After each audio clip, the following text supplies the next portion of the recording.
పిల్లల growth and immunity కోసం చేసిన హెల్దీ పాయసం అండి ఇది. వీడియోని లాస్ట్ వరకు చూసేసేయండి. అందరికీ నమస్కారం. వెల్కమ్ బ్యాక్ టు ఫ్లోవీస్ శ్వేతాస్ వరల్డ్. సో ఇక్కడ మనం యాడ్ చేస్తున్న ఇంగ్రీడియంట్స్ ఈ పాయసంకి యాడ్ చేసుకున్న ఇంగ్రీడియంట్స్ అన్నీ చాలా హెల్దీ అండి. పిల్లలకి బోన్ వెయిట్కి కానీ, ఇమ్యూనిటీ బూస్టింగ్ కానీ, కంటి చూపుకి కానీ చాలా మంచిది. సో ఈ సమ్మర్లో వాళ్ళకి బాడీ కూల్గా ఉండడానికి కూడా మనం షుగర్ని రీప్లేస్ చేస్తూ షుగర్ క్యాండీనే వాడుతున్నాం అన్నమాట. సో ఇక్కడ మనము ప్రాసెస్ చెప్తాను. లో ఫ్లేమ్లోనే మకానాని క్రిస్పీ అయ్యే వరకు వేయించుకోండి.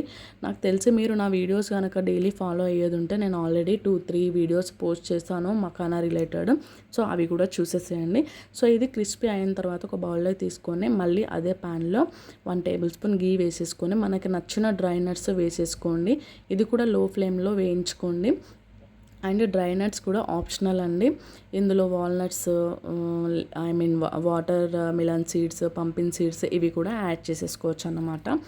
సో ఇందులో మనం క్యారెట్ కూడా అదే నెయ్యిలో క్యారెట్ కూడా లో ఫ్లేమ్ మీద ఒక 2 మినిట్స్ వేయించుకోండి పచ్చివాసన వెళ్ళే వరకు. అండ్ ఈ క్యారెట్లో కూడా విటమిన్ ఏ చాలా బాగుంటుందండి. పిల్లలకి కంటి చూపు కూడా చాలా యూస్ఫుల్ ఉంటుంది కదా. సో ఇది ఒక 2 మినిట్స్ అలా పచ్చివాసన పోయేదాకా వేయించుకున్న తర్వాత ఆ క్యారెట్ మునిగేంత వరకు కొద్దిగా వాటర్ యాడ్ చేసేసుకొని ఈ వేయించుకున్న మకానా ఉంది కదా అది కూడా వేసేసుకొని బాయిల్ చేసేసుకోండి. ఎందుకు బాయిల్ చేస్తున్నానంటే ఇది కొంచెం సాఫ్ట్ అయిపోతుంది. అదే పాలల్లో కూడా యాడ్ చేసేసుకోవచ్చు. బట్ పాలు తక్కువ క్వాంటిటీలో వేసాను నేను. ఇప్పుడు వాటర్ కాకుండా పాలల్లోనే మీరు ఉడకబెట్టాలి అంటే ఒక 3/4 లీటర్ వరకు తీసేసుకోండి. సో నేను పాలు తక్కువ తీసుకొని వాటర్ ఎక్కువ తీసుకున్నాను అన్నమాట. సో పాలు కూడా ఒక 2 పొంగులు పొంగిన తర్వాత నేను ఇక్కడ మిశ్రీ యాడ్ చేస్తాను. ఇది పిల్లలకి బాడీని కూల్గా ఉంచడానికి ప్రిపేర్ చేస్తుంది అన్నమాట. అండ్ ఇలాచీ పౌడర్ వేసానండి. అది కూడా మంచి నిద్రనిస్తుంది పిల్లలకి. అండ్ ఇక్కడ మిల్క్ మేడ్ ఆప్షనల్ అండి. నేను థిక్నెస్ కోసం వేసాను. ఇక్కడ చూపిస్తున్నా కదా నేను డ్రై నట్ పౌడర్, అందులో నేను వాల్నట్స్ అండ్ పిస్తా ఎక్స్ట్రాగా యాడ్ చేశాను కాబట్టి నేను ఈ పౌడర్ వేసాను. లేదు అంటే ఇందాక మనము డ్రై నట్స్ వేయించుకున్నాం కదా అందులో ఒక వాల్నట్ అండ్ పిస్తా కూడా వేసేసుకొని వేయించుకోవచ్చు. సో నా దగ్గర ఉంది కాబట్టి నేను ఇది యాడ్ చేస్తాను అన్నమాట. ఇది మంచిగా మిక్స్ చేసుకున్న తర్వాత మనం ఇందాక బాయిల్ చేసుకున్న క్యారెట్ అండ్ మకానా ఉంది కదా అది కంప్లీట్గా వేసేసుకొని మీడియం ఫ్లేమ్ మీద మనకి కన్సిస్టెన్సీ ఎంత కావాలో అంత, థిక్ అయితే థిక్, పల్చగా అయితే పల్చగా చేసేసుకోండి. ఇక మనం తినే దాన్ని బట్టి కూడా ఉంటుంది.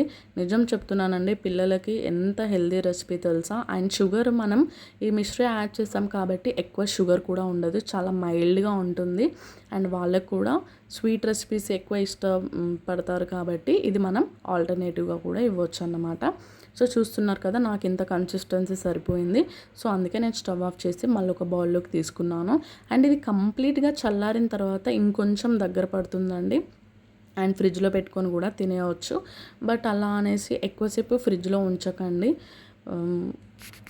ఎందుకంటే మకానా కొంచెం గట్టిపడే ఛాన్సెస్ ఉంటాయి కాబట్టి మరి ఒక 1 అవర్ 2 అవర్స్ ఎనఫ్ అన్నమాట. చూస్తున్నారు కదా చాలా ఈజీగా అయిపోయింది. మీరు కూడా తప్పకుండా ట్రై చేసి మీ పిల్లలకి పెట్టండి. Thank you for watching.